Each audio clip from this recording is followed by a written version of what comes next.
एक शाम प्राची टीवी पर सीरियल देख रही होती है, तभी उसकी सास वहाँ आती है।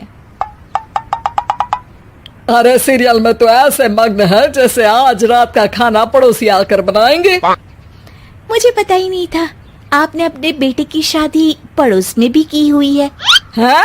मतलब? मतलब इस घर में सारा काम बहू ही करती है, आप तो सिर्फ खर्राटे मारती हैं। अच्छा जी, फिलहाल तो तुम आराम फरमा रही हो, चलो जाओ, ये मेरे टीवी देखने का समय है। आहा, इसीलिए मुझे भगाया जा रहा है। सॉरी, अब तो बिल्कुल नहीं जाऊंगी।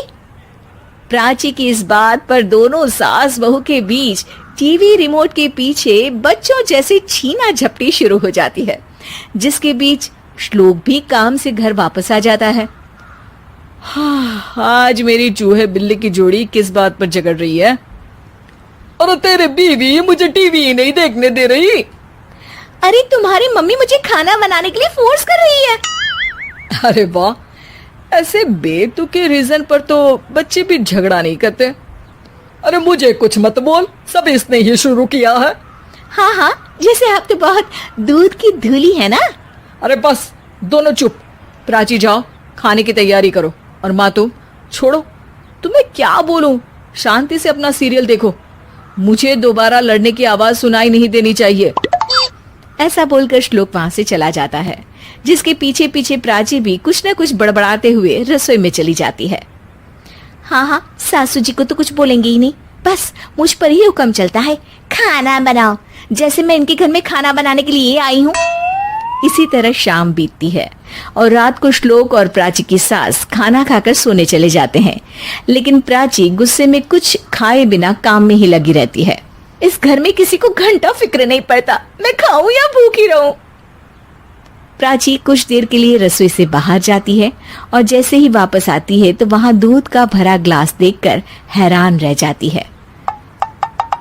फिक्र पूरी है, बस दिखाना नहीं है। प्राची दूध पीकर सोने चली जाती है और अगली सुबह एक बार फिर सास बहू का कार्टून नेटवर्क स्टार्ट हो जाता है। ये तुमने ही किया है। अरे अजीब जबरदस्ती है, मैं बोल रही हूँ मैंने कुछ नहीं किया। दोनों ने मिलकर पूरे घर को पागल खाना बनाया हुआ है। यहाँ कोई नॉर्मल इंसान तो रह ही नहीं सकता, इसीलिए अब पड़ोसी क्या रिश्तेदार भी घर आने से कतराते हैं। और सुन बेटे, तू भी चंगा, तेरी माँ भी चंगी, तेरी बीवी भी चंगी, रिश्तेदार। हाँ जी, आपको नहीं पता क्या, गंगाधर ही शक्तिमान है, रिश्तेदार ही। हाँ हाँ, बस समझ गया। कभी जानवरों जैसे लड़ेंगी तो कभी जुगलबंदी करेंगी। भाई मैं आप दोनों के बीच में नहीं फंसना चाहता। सास बहू की इस मनमौजी जोड़ी से परेशान होकर श्लोक अपना सिर खुजलाता वहां से चला जाता है। चलो अब मैं भी कीर्तन में जा रही हूँ। इस पर जैसे ही सास कमरे में अपना पर्स लेने जाती है तो वहां नाश्ते की प्लेट रखी देख मुस्कुराने लगती है और नाश्ता करके घर से बाहर निकलते हुए कुछ पैसे टेबल पर रख जाती है, जिसके कुछ देर बाद सिलेंडर वाला घर आता है। ओ मोरी मैया, मैं सिलेंडर के बारे में तो बिल्कुल भूल ही गई थी। घर खर्च के सारे पैसे भी मम्मी के पास है और श्लोक से बोला तो उल्टा 4 बात सुनाएंगे। प्राची ये सोच ही रही होती है कि अचानक उसका चेहरा चमक उठता है और वो घर में आकर इधर उधर देखने लगती है। तभी उसकी नजर टेबल पर रखे पैसों पर पड़ती है, जिन्हें वो सिलेंडर वाले को दे देती है। ये सब श्लोक देख लेता है। अच्छा बेटे, इतना बड़ा घोटाला, सबके सामने मैं तेरी दुश्मन और पीठ पीछे तेरी मेरी यारी। इस पर श्लोक एक प्लान बनाता है और शाम को सब एक साथ बैठे होने पर बोलने लगता है।